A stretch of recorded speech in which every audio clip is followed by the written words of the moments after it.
has been put out there is absolutely evidence-free. But we don't care about that. All we care about is that Joe Biden is a caring person. He cares about you. Okay, here's the thing. Let me just tell you a little secret. Joe Biden may be a caring person. The government doesn't care about you because the government doesn't know your name. You're a taxpayer. That's all the government cares. That's all the government cares about. You are just a tool for them. Phil Gramm, the former senator from Texas, he was once told in a hearing that by some witness that witness cared about his children. And Phil Gramm said, really? What are their names? That is exactly how you should respond. When someone from the government says, I care about you, your first response should be, no, you really don't. You care about me in the same way that a plumber cares about me paying him to fix my toilet. Why should we pretend that our politicians are the most caring and wonderful of people when we all know that this is precisely the opposite? But again, you have to promulgate the notion that Joe Biden is full of empathy so that you don't catch on to the fact that he's actually foolish. Here's John King from CNN. You have a president who is shaped, Joe Biden, whether you're a Democrat or Republican or an independent out there watching, he's been shaped by the personal tragedy in his own life. He understands what it is like for a family to suffer, for a family to lose, and for a family to have to get up and recover. And that's why this is his MO and his DNA, Wolf, to be an empathetic president and to not try to hide from these numbers. He inherited a mess from the Trump administration, but he is now accountable. In what way has he been held accountable by you in the media? Seriously, have you seen one headline holding Joe Biden accountable for the 100,000 Americans who have died since he took office? And every day there's a headline. Like, it's unthinkable how many Americans... It's 83 Vietnam Wars that have happened under Donald Trump. 100,000 Americans have died since Joe Biden took office. I haven't seen one of those headlines, not one.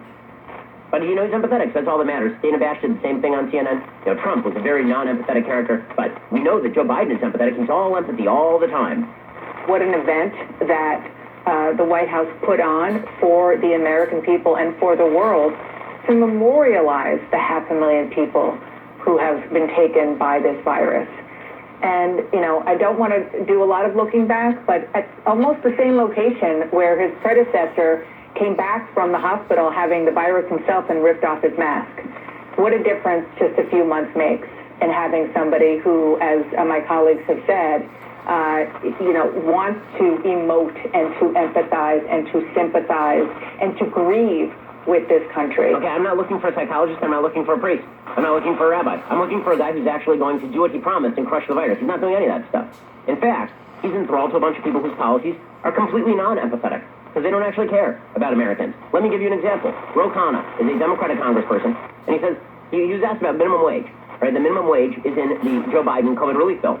Here's his response about minimum wage killing small businesses. Does this sound empathetic to you? Because when it comes to the policy, this crap ain't empathetic. Here's Ro Khanna. How does this, in your view, affect mom and pop businesses who are just struggling to keep their doors open, keep workers on the payroll right now? Well, they shouldn't be doing it by paying people low wages. We don't want low-wage businesses. I think most successful small businesses can pay a fair wage. So I love small businesses. I'm all for it. But I don't want small businesses that are underpaying employees. It's fair for people to be making what they're producing, and I think $15 is very reasonable in this. Sounds empathetic. He knows how your business runs better than you do, and if you don't agree with him, he's perfectly happy for your business to go under. That's all that matters to him. Right? Sounds empathetic to you, doesn't it? Super empathy. Empathy. He's empathetic. He's empathetic. Also, if your business goes under, he doesn't care. Also, if your kid can't go back to school, he doesn't care. Okay, so for all of the empathy and the emotivism, what it really comes down to when it comes down to policy is which constituency can I please today? Recognize this is true for all of your politicians, Democrat, Republican, all of them. Anybody who looks for you want sympathy? Get a dog. You want empathy? Get married. You want your politicians to bring you these things? You're looking for love in all the wrong places, and you deserve to have whatever ridiculous policy they promote shoved down your face. Because if that's where you're looking for your love, my goodness, get a life, get a community, get friends. You're listening to the Ben Shapiro Show. Real news and information. It's true that they don't even care about you. They don't love you.